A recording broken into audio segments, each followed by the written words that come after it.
How's it going out there, YouTube? My name is Jesse, and I am the curator for the Golden Age, and this is another Lost Heroes of the Golden Age. Yes. Again, this is Lost Heroes of the Golden Age. Okay, and this time we are doing The Sword. What did you say? I said the Sword. That's not his name. His name is Sword. You're saying it wrong. His name is Sword. S-W-O-R-D. Yes. S-W-O-R-D. Sword. It's pronounced sword. Why is there a W in his name if you don't use it? Are you actually asking me the existence of silent letters? I don't know. Can we get on with this? Waiter, check please. Yeah, go ahead. Anyways, yeah, I have questioned the existence of silent letter for years. If you're not using the letter, why is it in the word? Anyways, we are reviewing The Sword. This was one that I definitely wanted to cover in the last 8th month. We didn't have enough time, but we're covering it this time. The reason I find Sword interesting is he is a transformation superhero. He's not the superhero all the time. Transformation superheroes were not usually a big thing. I mean, there were non-powered superheroes who would dress up in a hero's identity, but they didn't transform into the identity. The way of transforming and not being the superhero all the time wasn't largely done in the Golden Age, and not even an Ace. I mean, Flag was one of them where he would change from human to his powered form. So the transformation superheroes I always found were interesting, and he had a couple of sidekicks that teamed up alongside of him too that would transform at the same time that he would transform, which would be awfully inconvenient sometimes. And anyway, it was funny the way that these people never understood it. Like his partner Lancer. Lance is on a walk out in the field with this girl. Arthur picks up the sword and they change into their forms. She sees Lance change before him and she goes, "Who are you and what happened to Lance?" I'm like, lady, this is Lance. There's nobody else out here. How can you possibly not know? And the same thing happened to Merlin. He changes into Merlin. Everybody's like, "Where's Mo?" I'm like, are you people stupid? I mean, it's the 1940s, but come on. He couldn't. Where did the superhero come from and where did the other person go? Duh. Okay. Maybe this would fool people. I mean, it's like Clark Kent wearing glasses. How can you tell? How is it not obvious that he's Superman? Anyways, the superhero stuff where people are just really stupid does annoy sometimes. Anyways, let's go ahead and we'll cover the sword and we'll briefly go over the sidekicks. I thought this was kind of interesting. His first appearance seemed like they kind of rushed the story because they just wanted to establish a lot. But I would say the other stories afterwards were a little bit more free-flowing. So let's get started with this Lost Heroes of the Golden Age with The Sword. Okay, there's going to be a little bit of a lead-in for this. To talk about The Sword, we need to talk about 3 individuals. That would be The Sword, that would be Lancer, and that would be Merlin. And they're all put together. First, The Sword, Arthur Lake, first appeared in Captain Courageous Comics number 6 in 1942. Publisher is Ace, creator is unknown. He would appear for 15 total issues. His sidekick, who would later appear, would be Lancer. Lance Ladder? Okay. First appeared in Super Mystery Comics Volume 3, number 3 in 1943. Publisher is Ace, created by Unknown. And then, before Volume 3 would be up, they would get another partner called Merlin. Now, he only appeared for 7 issues. Merlin, Mo Lin, first appeared in Super Mystery Comics Volume 3, number 6 in 1943. Publisher is Ace, created by is unknown. Now, Merlin did not have many appearances. He appeared in... They only have him listed as being in 2 issues, from what I've been able to find. His first appearance in Volume 3, number 6, and Volume 4, number 6. He was actually in every issue of Volume 4. I've gone and checked. So Merlin was in all 4 issues. Now, the interesting thing about the sword is he's a young boy. When he pulls out the sword, he immediately transfers. He immediately turns into the sword. When he turns into the sword, Lance will also turn into Lancer no matter where he is, and it's the same for Merlin. And when they find out that their powers have been activated, they get together to team up.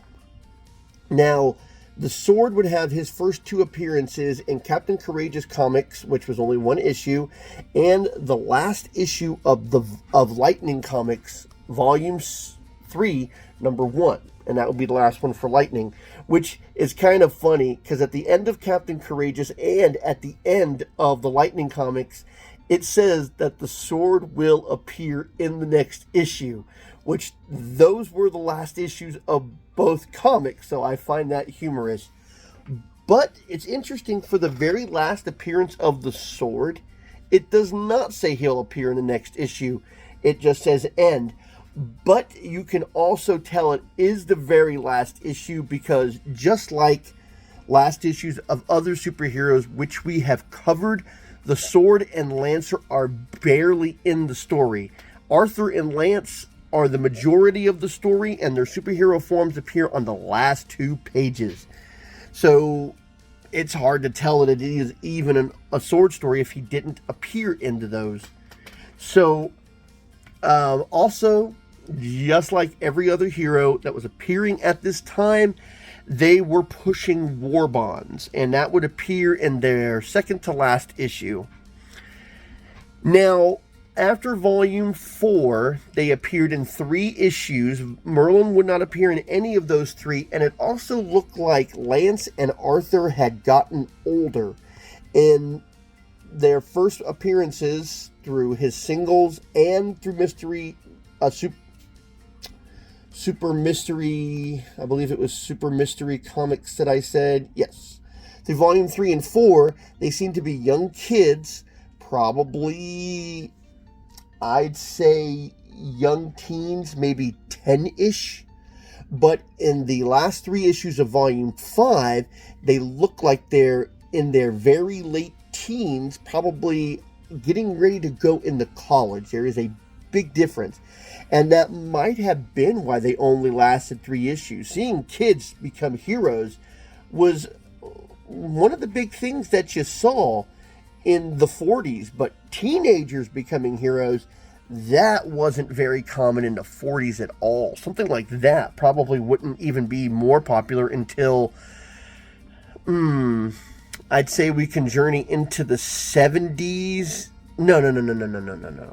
I'm jumping ahead of myself. The 50s, the late 50s, early 60s, where you would get things like what was coming out in Marvel Comics, where they had a number of teenagers, and I believe the Teen Titans in DC. I don't know why I was saying the 70s. I was jumping my timeline. But teenagers turning into superheroes wasn't a very common thing, and it probably wasn't as well received as it would be in later years, which might have been why they only lasted 3 issues in Volume 5, or it might have just been because it wasn't captivating enough. So I'm going to go over the first appearance of the Sword. We're going to go ahead and cover him so you can see what the idea for him was. And then we'll briefly cover the appearance of Lancer and see how he became part of the story. And then we will cover Merlin. They both have quite sizable stories for their appearances. So we won't cover the whole thing because then we'll be here an hour covering 3 first appearances of all people. One more notable thing, the Lancer and the Sword seem to go out of their way to not kill their enemies.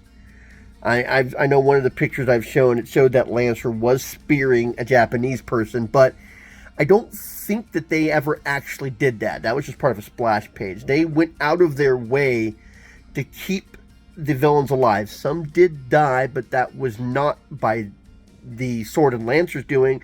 That would usually be by their own hand. So let's go ahead and cover the first appearance and the two sidekicks. Kind of wish they were more. It seemed like that's what they were building to, but in Volume 4 they just stopped building the court, which would have been kind of cool to see an entire court of people plus Merlin the Magician, and might have made it more popular to stay on for a while. So let's get into it. We start off with the Sword, and there's a nice splash page here.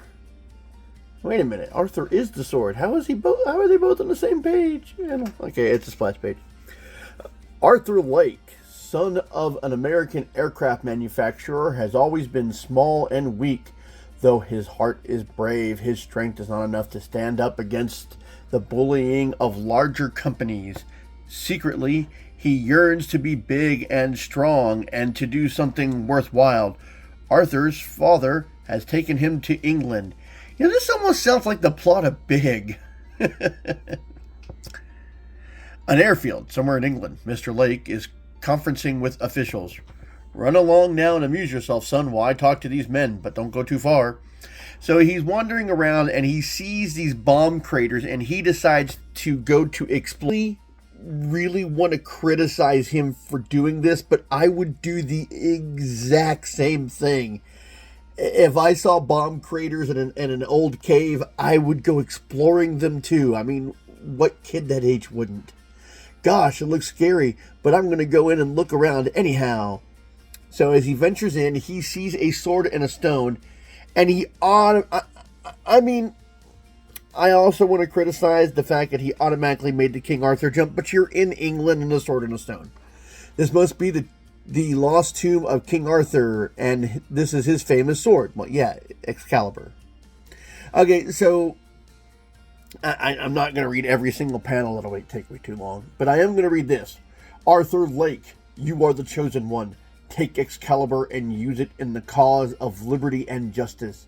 Then, because your heart is pure, you shall have the strength of many times 10.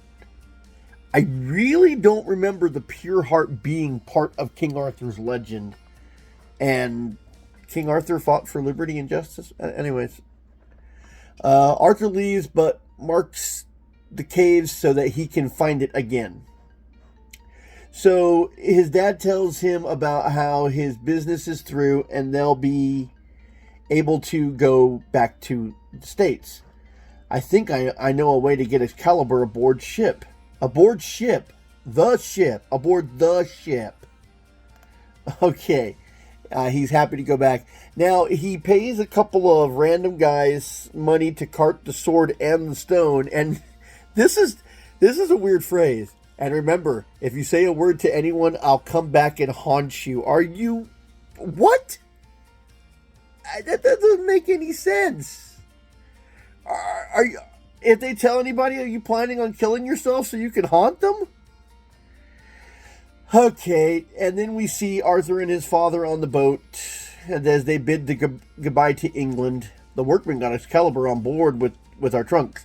I hope it won't take long before I can use it.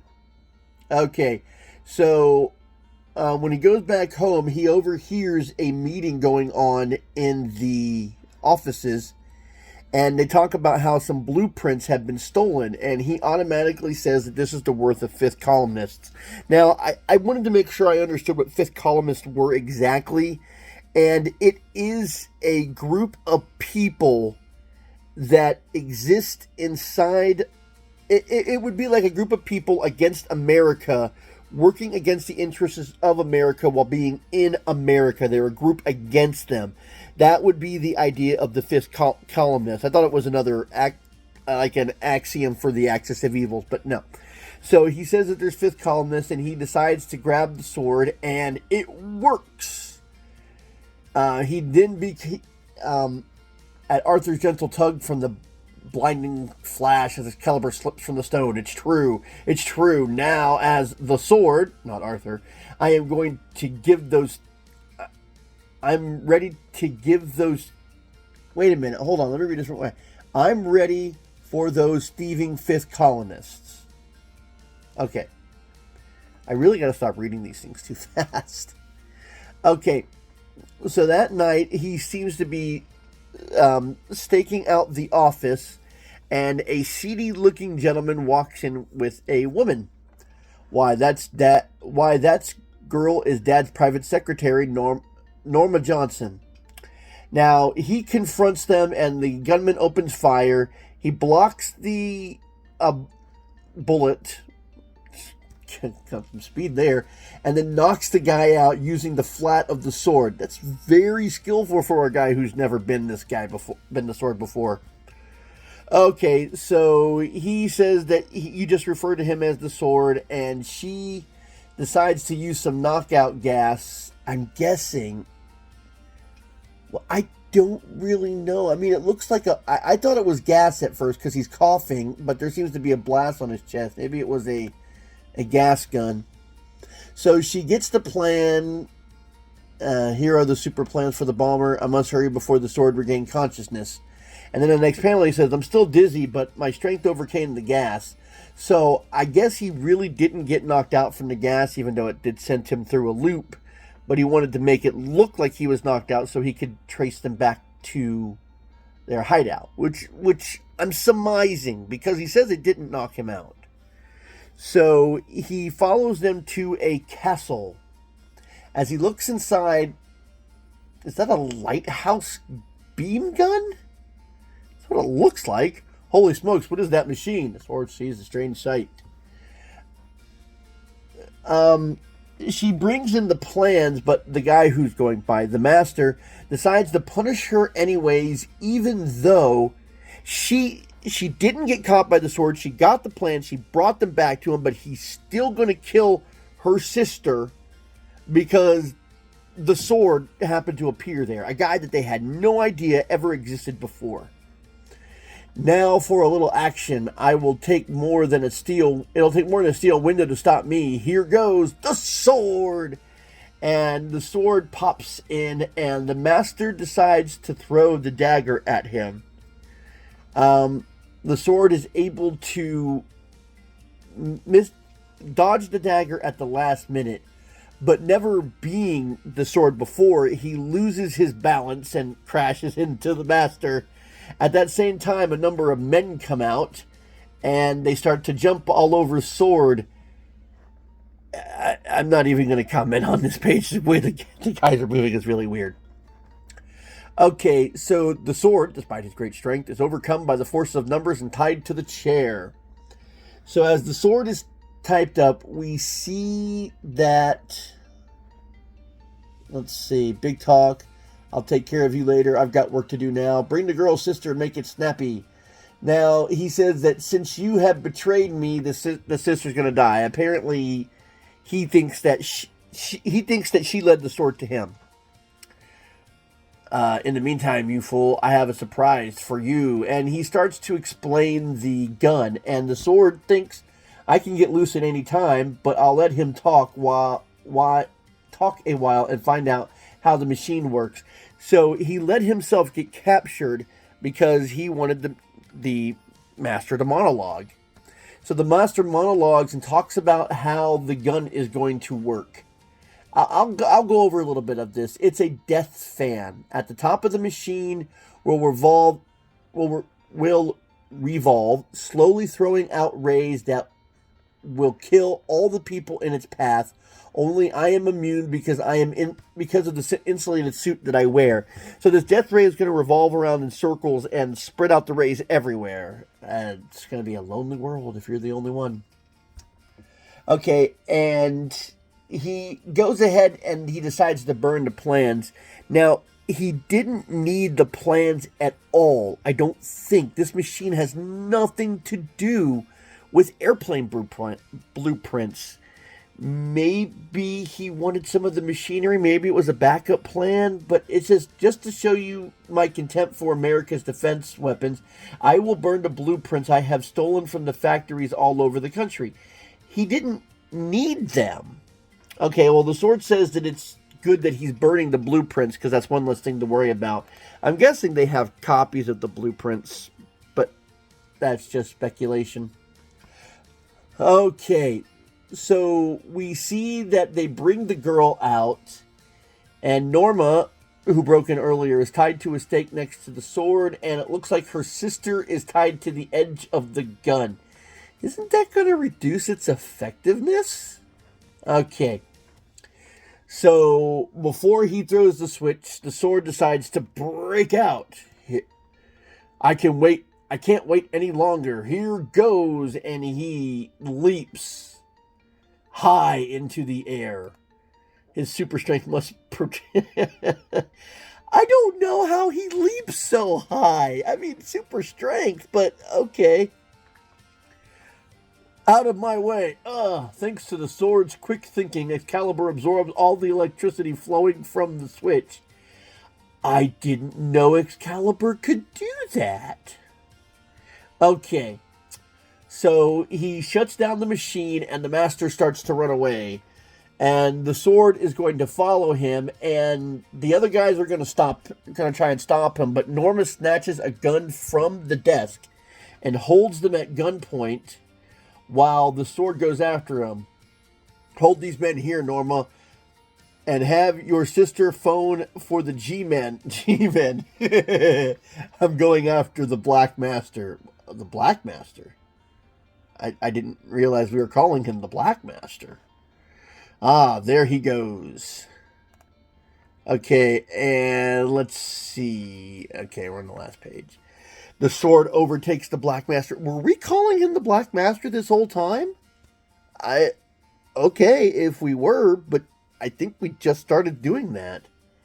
Okay, so he chases the Black Master to the edge of a cliff, and the Black Master decides to throw a, I don't want to say it's a boulder, a mid-sized rock at the sword, and it hits the sword in the face, but the master loses balance and he falls to his death. So later he is viewing the council from afar. The G-Men got here fast. Those girls are safe now. I'd better get home and become Arthur Lake again. This job is finished. So he makes his way back to his house, and he's lamenting putting the sword away because he doesn't want to lose the strength. I understand. But he says that he can't be the sword all the time, which is also understandable. So he plunges the sword back into the stone and turns back into Arthur. So I will go ahead and read the last page here. No longer the sword, Arthur Lake becomes an ordinary fellow dreaming of adventure. No one knows who the sword really is. Perhaps they will never know. I have a feeling, though, that Excalibur and I will have another adventure soon. Arthur Lake doesn't suspect a half of it. Watch for the next issue. Now, let's go over the issue briefly where he gets his sidekick. We're not going to go in a depth as we did with the sword, but we'll cover enough of the sidekick so you see how his sidekick was made or created. Let's do the sidekick. Okay, so we get introduced to Lance. And when they're at the school, there's some explosions that happen, and Arthur wants to help save the day as the sword. So he takes off so he can change into his alter ego. Lance sees him running off and thinks that he is a coward because he did run off. He gets the sword and he comes back and helps it looks like the school was burning down. So he helps the school not to burn down. And then he will return back as Arthur, and Lance will curse him for being, you yellow-bellied coward, where'd you run to? And he tells Lance that he can't explain it right now, but he might be able to tell later. And then we find out that there is a femme fatale who seems to be in charge of a Nazi group at the moment. They find out that the Nazis have a submarine, so they disable the sub and they alert the Americans to fire on the sub. The Nazis make a getaway through some underground tunnels. Not entirely sure how they found them. But they get away with some underground tunnels, and as the sword comes up to confront them, they say, put your sword away or we'll kill the boy. So he sheaths his sword and knocks unconscious. Why are heroes always getting knocked unconscious? So the Nazis and the ladies try to take the sword out of the sheath, but since they are not pure of heart, they aren't allowed to take it. So as they're getting ready to decide to just leave him there, Lance goes over and pulls out the sword. Lance reaches for the sword, and as it moves, a great sheet of blinding light flares up. And as the light dies away, a heroic figure is revealed, Lancer. So now we've got the sword and the lance, and they make quick work of the Nazis. Let's just say zombies. So they go back to the stone, which he has hidden, and he's like, "You're in for a shock." And he inserts the stone again, and holy hat! What? Okay, holy hat, Arthur Lake. Now, do you know where I went to when I ran out on you and the fire? I sure do, and I thought you were yellow.